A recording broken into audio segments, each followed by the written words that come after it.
What's up, everybody? We got some pieces of Guns N' Roses news. So, Guns N' Roses, as you guys know, are going to be playing Australia early next year, and they've already had the opening acts announced for their Australian show. So, we do know that Wolfmother is going to be opening for Guns N' Roses, as well as the Australian band Rose Tattoo. So, it's almost like a throwback to 1993. When Guns N' Roses played Australia back in 1993, Wolfmother actually opened for them. And they're once again, not Wolfmother, Rose Tattoo opened for them with Angry Anderson, and they're once again going to be opening for Guns N' Roses. So they're going to be playing the February 7th and 10th show. That is the February 7th shows in Brisbane. The February 10th shows in Sydney. Rose Tattoo will be opening. The February 11th show in Sydney, Wolfmother and Rose Tattoo are going to open. And then the February 14th through 21st shows in Perth, Adelaide, and then Melbourne. Wolfmother will be opening for them.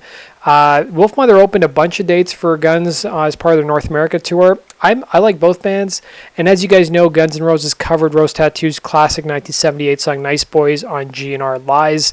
It's kind of funny. My wife was listening to my iPod the other day, and she's not a big Guns N' Roses fan. She told me, she's like, you got some really good music on your iPod. And I said, oh, what'd you listen to? And she's like, oh, listen to the song Nice Boys by Guns N' Roses. It's a good song. And I said, well, it's actually not by Guns N' Roses. It's actually a cover by a band called Rose Tattoo. And, of course, like most people's reaction, they don't know who Rose Tattoo is. But go check them out on YouTube if you guys haven't heard their music before. Let's turn now to the other Guns N' Roses news. So Sebastian Bach is doing a promo tour as part of his new book that's actually going to be coming out. The book is called 18 and Life on Skid Row. And he was on a radio station called Q104.3, which is a radio station in New York City. He was interviewed by Jonathan Clark, and there's actually video footage you guys can go check out. I've linked to the article down below. And he talked about the Guns N' Roses reunion and his reaction to it. And he said, I spent a lot of years in the late 2000s opening for Guns N' Roses without Slash. We played at Madison Square Gardens and the Meadowlands in New Jersey, and lots of tours around the world. And me and Axl Rose would hang out at night and drink and party and talk. And he would always say stuff. He would always have stuff to say that he was disgruntled about Guns N' Roses, but at the end of the night, as I was leaving, there would always be like a never say never. And then he said, and I'd go right on.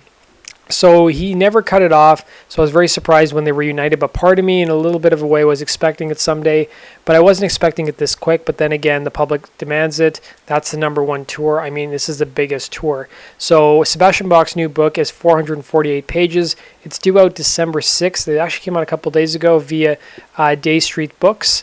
And you guys should be able to find it on the internet. I think there's going to be tons of good stories he's going to tell about Guns N' Roses, because Skid Row opened for them back in the early 90s. And I believe they actually opened for them on their Australia tour as well, or a New Zealand tour from what I remember. Bach also talks about other stories and run-ins he had with Duff McKagan, with Lars Ulrich from Metallica, and a bunch of other things. Some people, kind of bash Sebastian Bach for doing a bunch of name-dropping.